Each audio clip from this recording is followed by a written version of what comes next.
George Soros is getting broadcasting licenses for over 200 radio stations in America, people. Shouldn't be a real surprise that this is happening at all, but it's interesting the way that this seems to work. Because if you're an oligarch that supports Democrats and the left, then you get sweetheart deals and you get sweetheart push-throughs and wave-throughs with all of the regulating organizations in America when the Democrats are in power. But if you're Elon Musk and you're trying to get a rocket launched to space because NASA can't do its fucking job, then it takes longer to get the regulatory paperwork done than it does to build the fucking rocket, okay?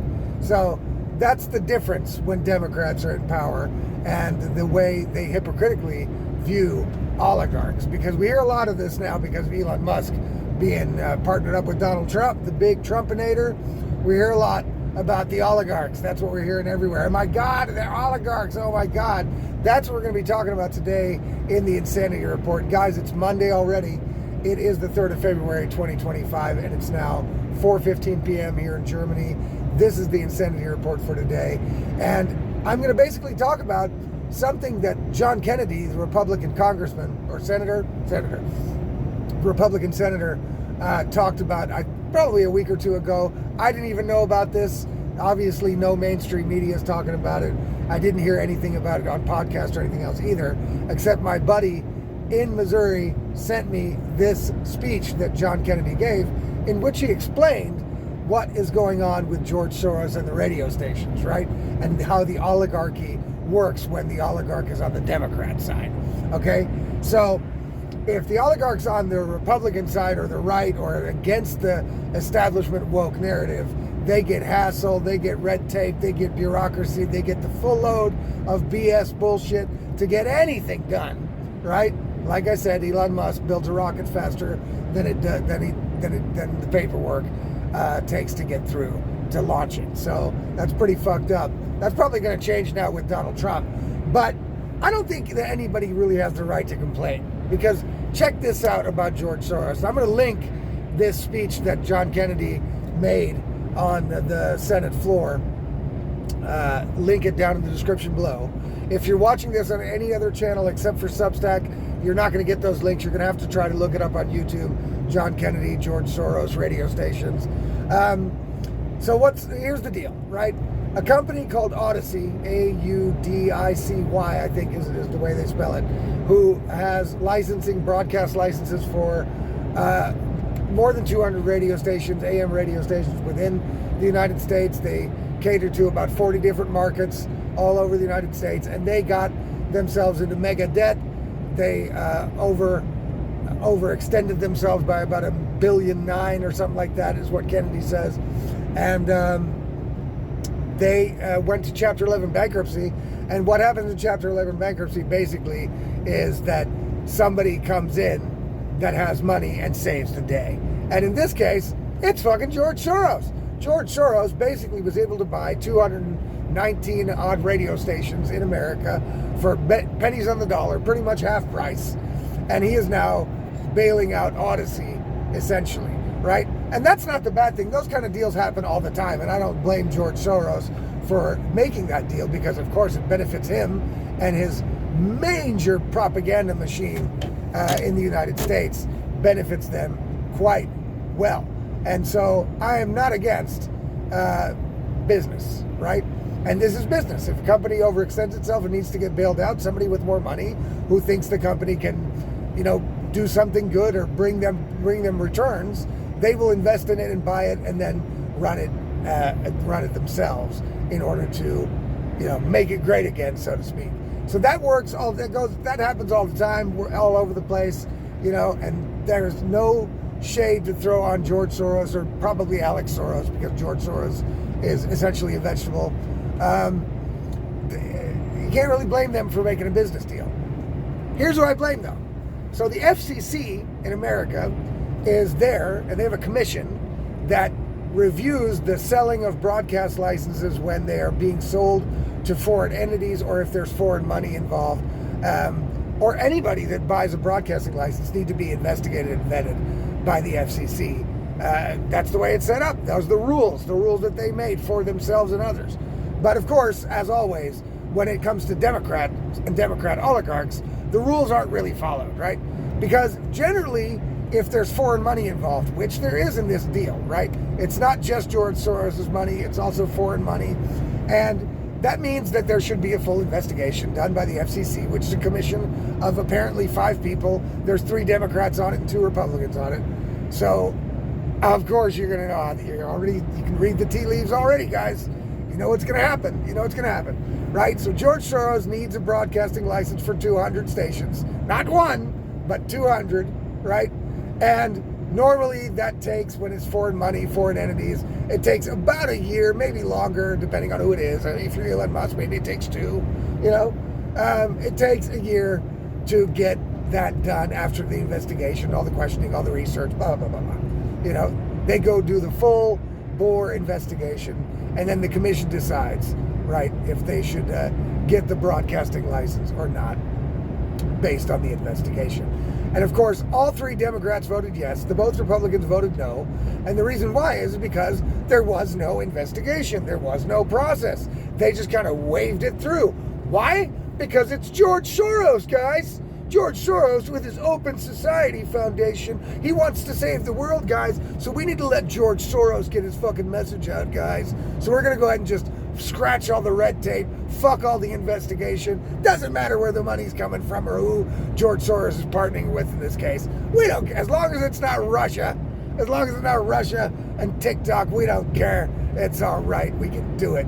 It's all right. So they're going to just wave it through. They waved it through. And now George Soros has 219 stations through which he can push even more of his insane propaganda. Now, look, you can't blame George Soros for, that the government worships him and licks his balls and, does everything that he wants, right? But you can blame that government that does that, right? Now, I think the world would be a better place without George Soros in it, because all of his plans are not really plans that benefit the whole world. It benefits only minorities, only illegal aliens, only his pockets, for example, but it doesn't really do the world overall a great service, even though George Soros and his family probably really believe that they are like world saviors. They really believe that shit. Just like the WEF guys believe that, right? So you can't blame them for believing that shit. They just shouldn't have any political power, right? If they can get their shit done with donations and advocating and activism, then by all means. But they shouldn't be an NGO that's funded by the government. And that's what they basically are, right? In all instances. And in this case, they get special treatment by the government, by the FCC. That's supposed to be basically investigating them, right? But no, that's okay. It's George Soros, guys. It's George Soros, who happens to be a good friend of Biden's. They probably both don't know it anymore because they probably don't know who they both are anymore. Biden surely doesn't. I'm sure Soros himself is probably also on the verge of death, right? The guy's 1 billion years old. You know what I mean? Also funny how all these like mega billionaire oligarchs that are in close with the government all seem to be living like majorly long lives. Kissinger, you name it. They're all fucking 100 years old, still in office. It's pretty crazy, But that's a story for another day. So, essentially what happened in short here is George Soros was able to get something done through the Democratic government before Trump, right? Right before Trump. Right during a presidential election is when it happened. Right after George Soros got the Medal of Freedom, because that's what he stands for, guys. He needs the Medal of Freedom, right? He probably got a pardon and an ass kissing and a good ass wipe along with it all. He probably got it all, the whole treatment, right? So, and then the Democratic FCC just waved his claim through. No red tape, no fucking bullshit. No. Because that's how the American Democrats treat their oligarchs, right? It's only when it's another oligarch that it's a bad thing. It's only when it's Elon Musk. Then it's, oh my God, it's turning into an oligarchy. Look, America has been a soft totalitarian oligarchy for quite a while, right? This is nothing new, okay? And so I don't want to hear any BS about, oh my God, Elon Musk is going to get some red tape cut because he's tight with Trump. Goddamn right. Goddamn right. Let him cut the red tape. That's right. Pave the way for Elon, the oligarch. I'm all cool with it, because that's the way, apparently, the game is played.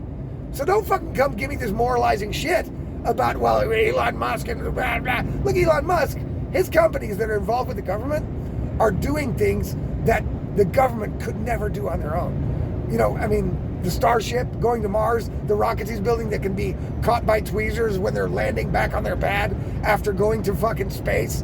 I mean, get the fuck out of here. Tesla, you know, come on. All his shit is great for the government, okay? And they shouldn't be standing in his way. They should actually be paving the way. And now, because Trump is in charge, probably they will be paving the way. But don't come out and tell me shit about fucking, well, that's because Elon's an oligarch and now the oligarchs are running the show. They've always run the show. If you're in a country that allows lobbying, right? You allow lobbying. You're always going to be run by oligarchs. You're always going to be run by big business. That's it. You know, the person who pays calls the shots. They're the boss. That's like how real life works, guys. That's how it works. So until you get rid of lobbying on both sides, the whole thing, lobbying has got to go. Until you get rid of lobbying, nobody can talk any shit about fucking oligarchs and running the show and blah, blah, blah. Because look, I just told you, and John Kennedy told me, and I'm going to put, like I said, I'm going to put that speech in the description below because you're going to be astounded. You know what I mean? You're going to be astounded, right? But that's the way it works. So George Soros gets sweetheart deals by the FCC, from the FCC, because he's George Soros. And that's okay. If you're Democrats are like, no, that's cool, because George Soros is doing good for the world. Okay, well, yeah, Elon Musk is too, just in a different way. So hell, let's let him have the same treatment. That's what I think should happen. And then when they change the rules and the laws, no more lobbying and shit like that, then we can all get together and talk about, oh my God, if there's an oligarch paying money into blah, then we can start criticizing. We can't criticize anything that happens with Elon as long as those same sweetheart kind of deals, or worse, are happening for the likes of George Soros. There's no way we can do that with a straight face. I'm sorry. That's complete and utter bullshit, right? And we know it. So everybody can now stop the big moralizing whining about Elon Musk and, oh my God, and the whole pearl clutching about it. No. Let Elon Musk have as much red tape cut out of his way as humanly possible. I hope Trump does it, and I hope he rubs it in the fucking Democrats' faces and all of these European politicians on my end of the pond that are all also whining and crying about, oh my God, America's now an oligarchy because of Elon Musk that did the Hitler salute at a fucking rally. No. I want Trump to cut all the red tape away from Elon and then put it on the front page of every newspaper and rub it in these fucking leftist faces. That's what they've been doing to us. Let's just rub it in their face. Let's watch them implode. Let's watch them explode. It's going to be great. It's going to be great. It's already great. The last 2 weeks have been oh so satisfying because Trump is getting shit done that he promised his base, and he's basically taking a shit on the Democrats and their base. And that's fine with me. I don't care. You know, I don't care. I just want it to be fair treatment of oligarchs in America. All right? And that's what I think should happen. Guys, if you want to get all my stuff directly in your inbox, including the articles that I write, the only place to do that is Substack, and you can subscribe. It's on screen right there. You can subscribe to It's All About Logic at Substack.substack.com. It's All About Logic.substack.com. Subscribe there for free or for $5 a month to support me. I would think that would be totally awesome. I totally appreciate it. And look, we'll see you guys on tomorrow's Insanity Report, where we will obviously cover another crazy thing. Even though Trump's back, you know what I'm saying? Even though Trump's back, there is still not a shortage of crazy things to talk about. And hopefully soon we can call it the Common Sense Show instead of the Insanity Report, the Common Sense Report. But we're not there yet, so we'll wait and see what happens. Guys, have a great afternoon, evening, morning, whenever you're watching this, and we'll see you tomorrow.